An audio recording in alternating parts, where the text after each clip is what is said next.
This is the moment a monster mum who killed her baby after shaking and battering her skull in stormed out of her gender reveal party in a fury after discovering she was expecting a girl. Evil Nicole Blain was found guilty on Wednesday of killing her 19-year-old daughter, Thea June Wilson, in a fit of rage after struggling to cope with the tot. The conniving mum had denied murder, instead blaming the tot's death on a 2-year-old who had also been in the Greenock flat at the time. But in TikTok footage unearthed by the Scottish Sun, Callous Blain can be seen at a gender reveal party months before Thea's birth, popping a balloon with a large sharp knife to reveal pink confetti. Seemingly furious at the outcome of the reveal, Blain storms out of the room, flipping her middle finger to the camera. And in other callous clips, the monster mum later bleated about missing the baby she murdered and pleaded for donations for her funeral, telling followers, "I will be able to learn to live with this." Blain tried to rally support in TikToks posted days after she killed 19-year-old Thea and begged for cash to hire a horse and carriage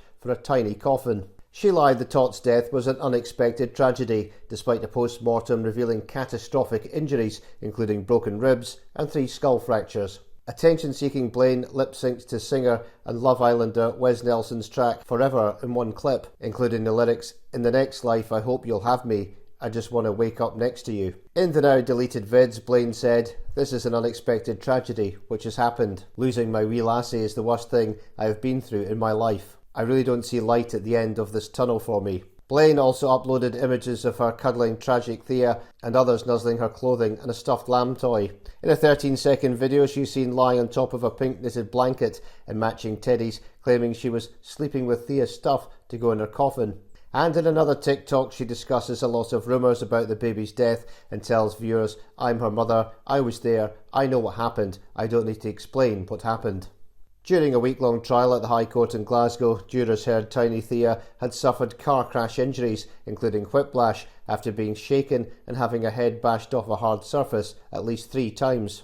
The tot suffered 3 skull fractures, bleeding in her eyes, brain damage, a bleed in her spinal canal and 2 broken ribs after the attack, and died on the 14th of July 2023. Despite Blain insisting a toddler had accidentally dropped the baby causing the injuries, various medics gave evidence saying it was very, very unlikely a toddler would be capable of inflicting those injuries.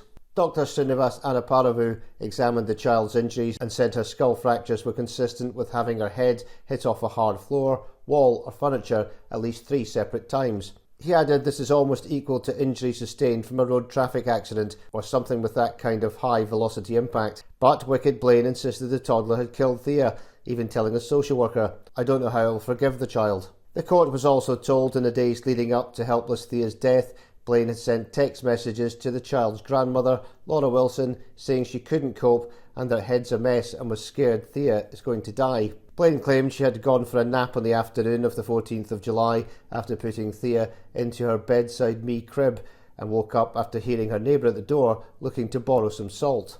She claims the toddler, who was also in the house at the time, had pulled the baby out of the crib, removed 2 blankets and a nappy, fatally injured her and left her laying in the bedroom doorway. Blain insisted she slept through the toddler's attack, saying she only woke up when she heard the door knock. She said she then got up and walked past her injured baby, who was laying naked on the floor in the doorway. The sick mum said she answered the door before coming back in the room, again walking past the baby on the floor to check the crib, and only then did she realise the child had been removed. Prosecutor Alan Cameron KC said Thea sustained some very serious injuries, including fractures to her skull, damage to her brain, bleeding in her eyes, and however that came to be inflicted upon her, you never woke up until someone knocked at your front door. Blain replied, yes. Blain claims she just assumed the toddler had dropped the baby, causing the injuries because there was only us in the house at the time. But Mr. Cameron told Blain she had lost her temper and assaulted your baby before throwing the other child under the bus. He said you realise you were in a lot of trouble. Throwing that child under the bus was your only option to blame the child for what you had done. Sobbing in the dock, Blain said, no, you are very wrong. Asked how she managed to not notice the child laying injured at the bedroom door despite walking right past her twice, she said, I had just woke up, I was in a daze. But jurors rejected her lies and found her guilty following a harrowing 7-day trial. She was remanded in custody by Lord Scott and will be sentenced at a later date. Judge Scott adjourned sentencing for reports but told Blain, when I sentence you, I will be passing a life sentence. Blain sobbed and wailed, I'm not going to be all right, as she was led from the dock. She will return to court next month.